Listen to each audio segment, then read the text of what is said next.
Hello and welcome to the Pet Travel Insider Podcast, a podcast produced by Starwood Pet Travel to help pet owners who are considering transporting their pets gain an understanding of the process, learn the ins and outs, and hopefully gather a tip or trick to make the process go smoother. We talk to experts including pet transporters, government officials, and vets, all in order to give you the insight you need to approach pet travel with confidence.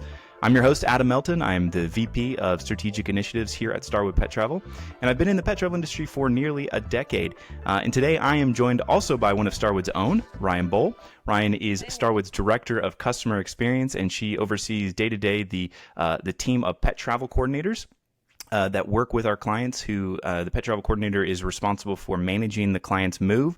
They're the main point of contact for the client, and they're working behind the scenes with our operations team in order to make sure the vet documents are correct, import requirements are met, and booking flights and all those sorts of things in order to ensure a seamless end-to-end move. And so she oversees that team. And today with Ryan, we're going to be doing a deep dive and discussing the process of how to get your dog or cat to the UK. The UK is one of our top destinations. In fact, it probably is our top destinations as far as monthly moves we have from the US over to the UK. And overall, it just seems like there's a ton of volume right now of folks relocating from the US to the UK. So we always get tons of questions about that process. So Ryan, welcome to the Pet Travel Insider Podcast. Thanks for having me, Adam. Happy to be here. Yeah, no worries. So by way of introduction, before we jump into the content, can you share a little bit about your background and how you got into pet travel? Because we have a colleague who always quips that no one as a child grew up thinking and dreaming that they were going to become a pet shipper because it's such a niche job, such a niche industry. So how did you get your start and what was your background before you got into pet travel? Yeah, sure. So I'm from Colorado. I went to college at University of Colorado in Boulder. I studied journalism there and mass communication with an emphasis on advertising. Very different from pet shipping, I know, but I gradually made my way there. So after that, I worked for satellite and cable television, managing the paper bill. Believe it or not, there was like a paper bill and not an option for electronic bill for a long time.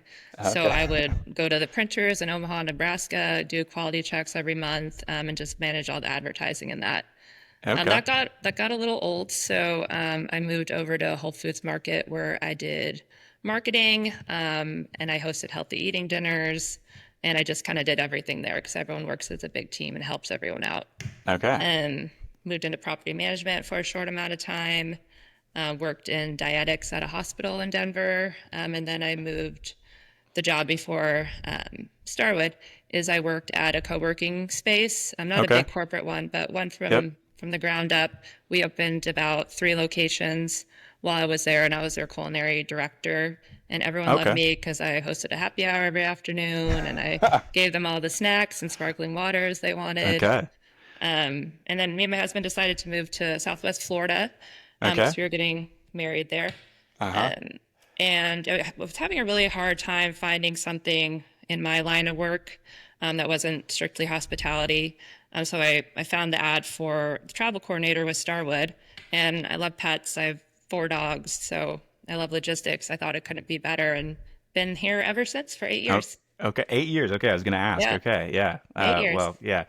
None of us come with degrees in pet shipping when we started this job. It's all on-the-job training, isn't it? Yep, definitely. I did not know what to expect, but loved it from the start. Yeah, and it's a rewarding job. We get to help folks every single day get their pets to their new homes, whether you're relocating for work or for military or retiring overseas. We help all sorts of clientele, and it's really rewarding seeing those pictures on the other side of the pet or pets reunited with their family. Yeah, so that's great.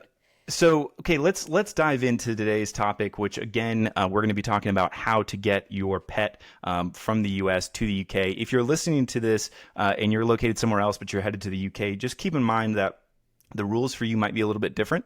The import rules for a country are always set based upon where the pet is originating from, where they're coming from, and so the rules can be very different. If you're listening from Asia or from Europe or from Australia and New Zealand, the rules might very well be different from what we're going to be discussing today. So just keep that in mind that this podcast is going to specifically focus and look at the rules for getting a pet, a dog or cat, from the United States to the United Kingdom. So first, Ryan, can you kind of give a high level overview when you're, first working with a customer, when you're explaining to them the process when they first sign up with us, kind of give that kind of high level overview of what it takes to get a dog or a cat over to the UK. Yeah. So I'll always start off with the vaccine requirements for that specific country. And so Okay. for the UK, it's pretty clear cut. You have to have a microchip implanted prior to the most recent rabies, and that rabies vaccination needs to be done within the year of travel. So even if you do have a 3-year vaccine that was done in 2023, you still need to get a booster within the calendar year of travel, as well Okay. as wait 21 days before you can leave. Okay. And I do always recommend when you go in for that rabies to get the microchip scanned. Make sure that it matches what you have on all your documentation. Right. That's Right. probably the Because most important part. the microchip, right, is kind of the way to prove that the pet belongs to the paperwork that's traveling with Right. the pet, right? So, Yep, um, exactly. so what happens with that microchip when the pet arrives in the UK? What happens at that point? They scan it, correct? Yep, they scan it, they make sure that it matches what's on the health certificate and what's on the rabies. So Okay. that's why if it doesn't match, then we get into issues there. So that's why it's the first step and the most Okay. important step. Okay. So rabies, and then ensuring the microchip is working and it matches the rabies certificate that you have. So, and Right. then what's next after that? We do recommend getting vaccines that would be required for boarding, just in case we will have to board your pets. So for cats, FVRCP, dogs, it's a distemper combo vaccine called DHPP, as well as kennel cough or Bordetella. Okay. But then following having all the vaccines together, something that's a little different about the UK is you have to arrive with an ink signed rabies certificate. It Uh, can't be digitally signed. It has to be an original document. So we'll work with your vet, make sure that's all ready to go so you can pick it up. Gotcha. Okay. And so have that signed, and then any other steps as far as getting the pet ready. And let's specifically focus on dogs because as I know that there's a difference between dogs and cats slightly. So so after you get that blue ink signature rabies certificate, what's next? So aside from just kennel acclimation, that's also important, and that's something we'll guide you through, but that's applicable for every country.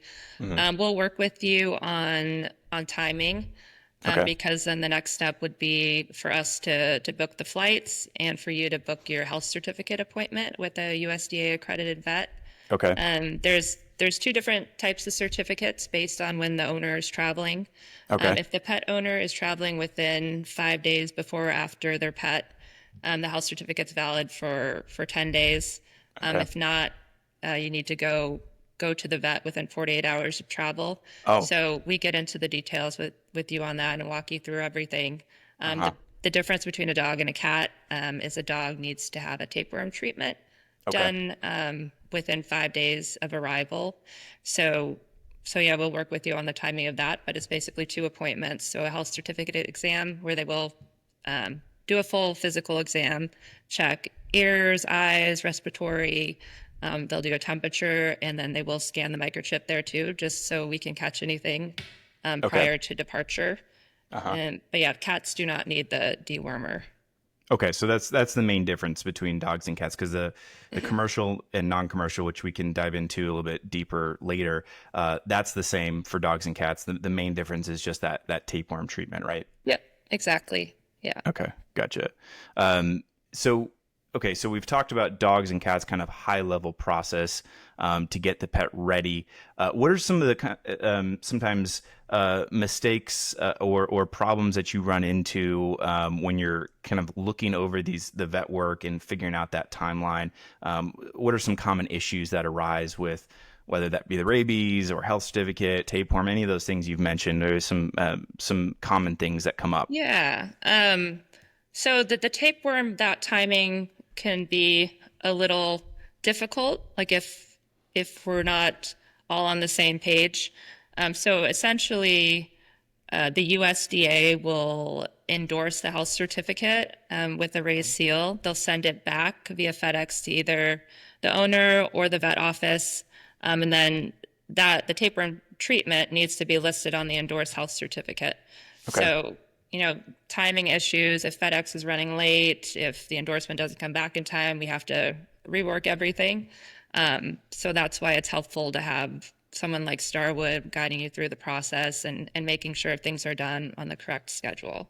Yeah, yeah. Having someone to help orchestrate and organize multiple stakeholders that are involved in getting your pet ready, right? Right. It's not just the owner's responsibility. And you have to rely on the vet, you have to rely on the USDA, you have to rely Right. in some cases on FedEx and their Yeah. service to get that back in time. And Starwood's there to help, of course, organize and orchestrate that. But there's a lot of stakeholders that come together. So it Yeah. is really a beautiful thing. I mean, obviously, most of our moves go down without a hitch and seamlessly. But when you really think about all the different stakeholders that have to be involved, and we haven't even talked about on the UK side, the importing authorities, Right. their involvement, they all it all is a sort of orchestra of coming together in harmony to make it Right. work, right? Yeah. We're more like conductors. Yeah, right. Yeah, that's good. That's a good metaphor.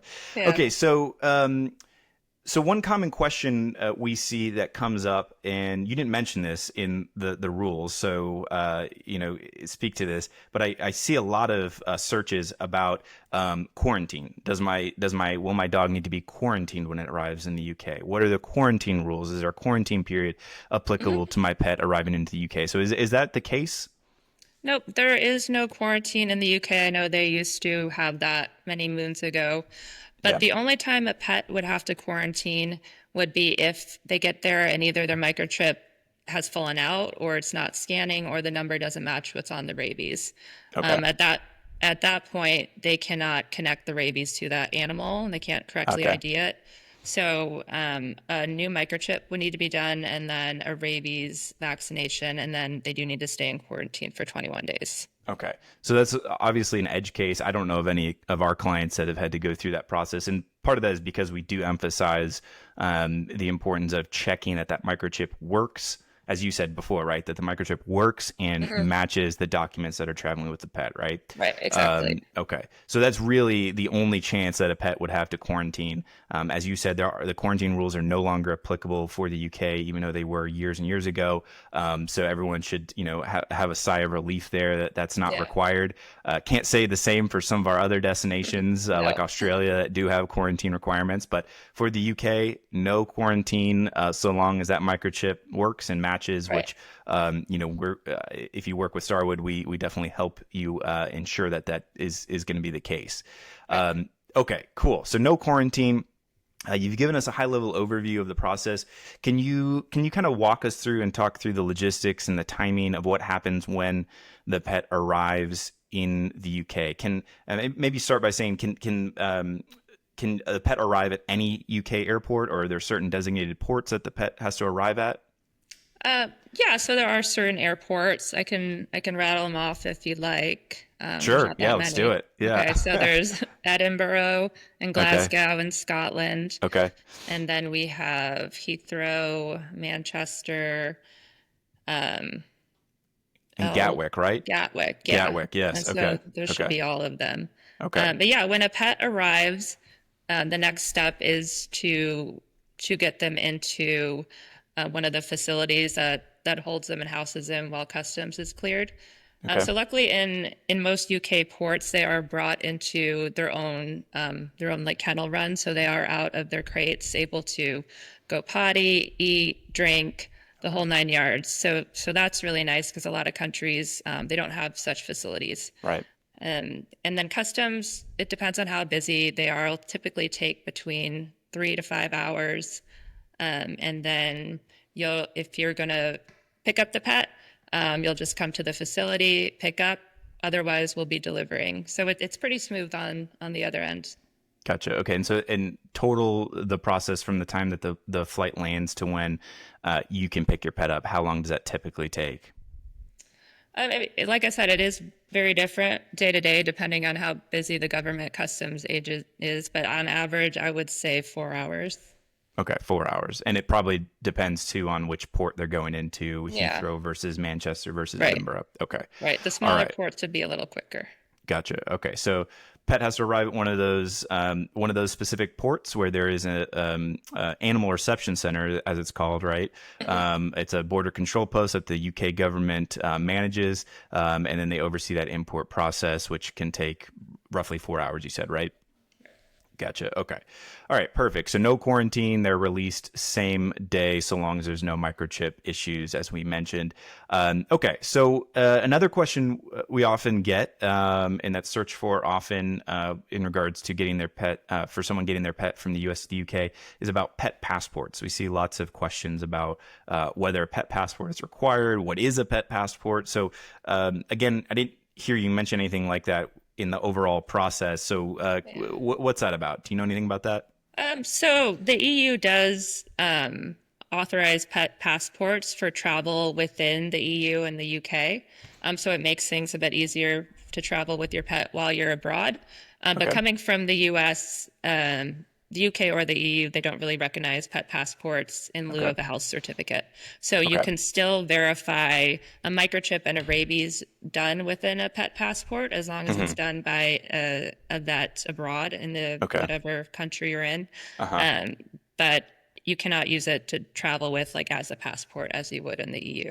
Okay, so in the EU, you can travel without a health certificate. That's the pet passport takes that place. Right. But you're saying if you're going from the US to the UK, if you already have a pet passport, you can use that to prove, you say microchip and rabies?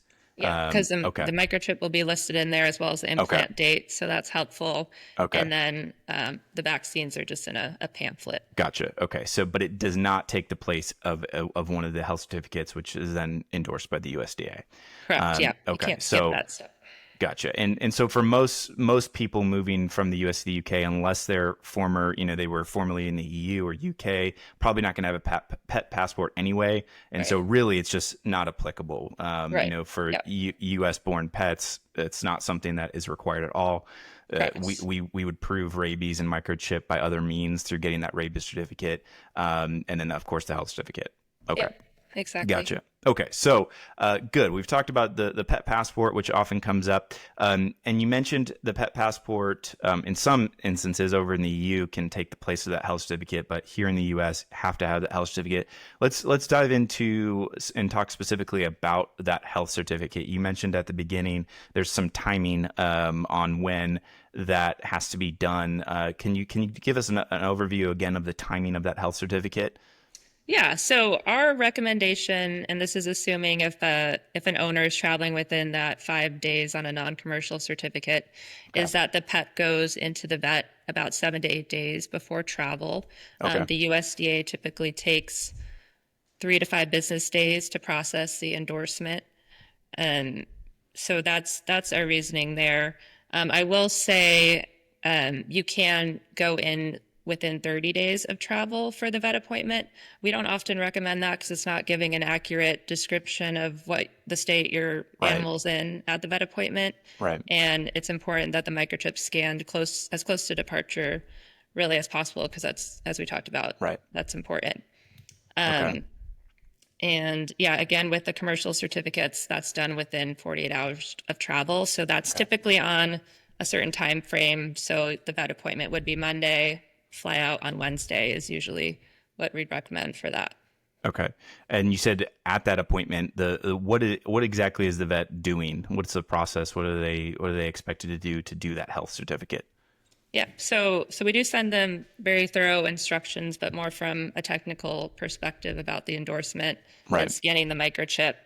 But it's really just a typical health exam to make sure that the vet will sign off that the pet is fit to fly.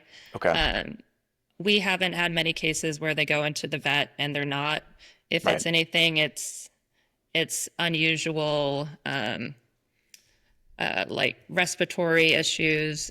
So breathing, that's why snub-nosed dogs can't fly in the summer because that puts them at a higher risk.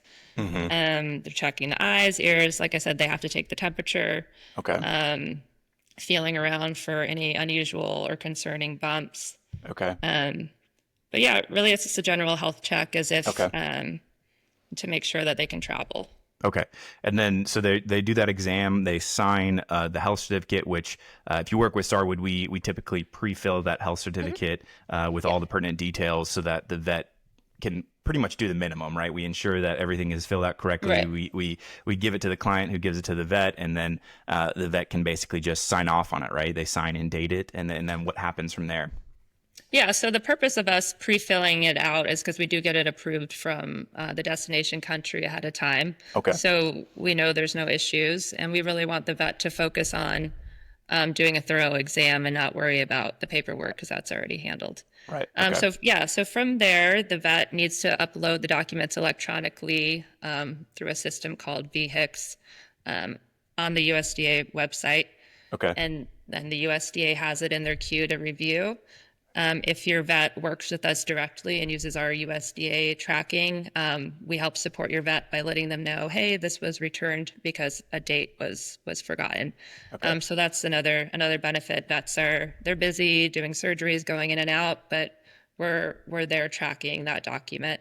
Okay. And But then that's only if it's done through the electronic system, because there is the option where you can manually or you can physically FedEx the document to the USDA, but we really recommend that VHIX, making sure the vet you work with yeah. uses and is set up with that Yes. VHIX, that USDA system, so that the benefit being that we can track it, right? Right. And an issue with FedExing the actual document is USDA offices have downsized a bit, and only, I think, one or two offices will accept those FedExes. Okay. So we try to avoid that at all cost for those reasons. Gotcha.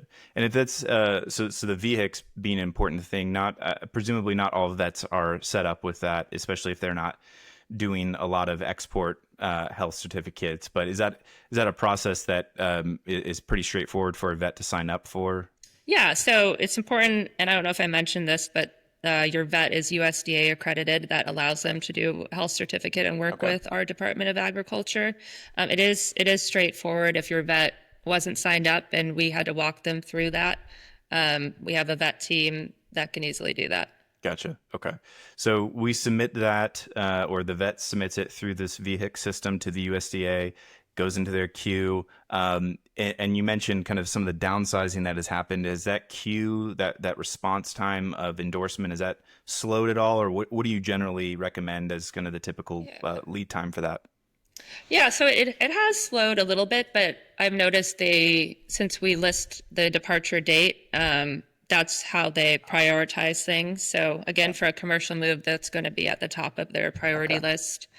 Despite downsizing, we're still seeing health certificates come in time for the flight. Even if they endorse it the day before, we do priority FedEx shipping. So hopefully it arrives, 8 a.m. before we have to check in. Gotcha. Okay. So the USDA endorses it. They have to manually endorse it. Even though we're electronically submitting it to them, they have to do an embossed stamp or something, right, on the document. And then they are going to FedEx that original physical form to the client or to our driver in that case. Okay. Right. Gotcha. Yeah. So it's important we do know where that document should go if it's not going to your vet. If you've changed your house, please let us know because that's very important. I mean, it's the most important thing that original document travels with your pet. And then again, if you're getting the tapeworm treatment, you have to bring in that original endorsed health certificate so the vet can administer the tapeworm treatment and record it on the endorsed health certificate. Okay. And that's For only dogs for only. dogs. Yeah. Right. Only for dogs. Okay. Cats, easier to Yeah. go at it. I don't have to do that tapeworm treatment. Okay, cool. So with that being said, with the final health certificate, maybe we can kind of wrap things up by talking about what are some common misconceptions people have when you first start working with a client, moving from the US to the UK. What are some common misconceptions or assumptions, incorrect assumptions that they have about the process, that you hear, and how do you respond to those? Yeah, I mean, there's not a lot of incorrect myths or assumptions about the paperwork. If anything, it's just not knowing about the They rabies just don't being. know it, right? Yeah, they don't know Yeah. it. They Yeah. they think their 3-year rabies will fly. Okay. So that's really the only one in terms of paperwork. But what I hear almost on every call is about bringing medication and specifically sedatives. I don't know where they're hearing it or if their vet's talking about it. But things like trazodone or gabapentin, which vets can prescribe for anti-anxiety, are categorically sedatives. So those Okay. those can't travel with them. We don't really recommend giving them that before the flight unless they've been on it and you can say they do fine on it. And that's because, the cargo handlers want to make sure the pets are alert. They're not sluggish or sleepy because that's not healthy when they're flying in the air either. So we heard that a lot. And also just the fear that after this big trip across the pond, their dog or cat is not going to be the same. Mhm. And we always tell them, you're going to be more nervous than the pet because this is something that you do. Right. You do a lot, you travel a lot. This is usually, the first time a pet is traveling. So Right. they're more or less curious, kind of observing all the sights and the sounds and the smells. And then time and time again, people are shocked at how easily they've adjusted. Mhm. The next day or a week later, they're totally into their own routine. They get jet lagged just like we would. So Oh, they're really? I off on didn't. their Oh, schedules. okay. Yeah. Yeah, Yeah. they're maybe not eating at the same times, they're sleeping. But that's to be expected when there's Yeah. a large time difference. But yeah, those two things are what we get a lot. We talk about travel kennels and how important it is that they're the proper size. Right. Starwood has a nice tool to help make sure for dogs at least we're right sizing the kennel and telling you the right size to get long before your trip. Gotcha. Okay. Well, thank you so much, Yeah. Ryan. It's been a great conversation. Really hope our listeners have gleaned some important insights into how this process of getting their dog or cat over to the UK from the US, how that works. And I want to thank you, especially Ryan, because I know it's a super busy season right now. Summer's always super busy for moves, in between school and work. People are transitioning. So this is our busy season. So thank you for taking the time You're to welcome. sit down with me. And I also want to, of course, thank our viewers for joining us today. If you have any more questions or if you need help with your pet's upcoming move, please feel free to visit our website where we have tons of free resources and where you can also easily request a quote for our services and we can help you out. Have Ryan or one of her team members help you with the move, hold your hand the whole way and make sure that process is seamless. And be sure, of course, to subscribe to our channel so you can stay up to date on all the podcasts we have coming up. Until next time, I'm Adam Melton for the Pet Travel Insider Podcast. Thanks for listening, and safe travels to you and your furry friends.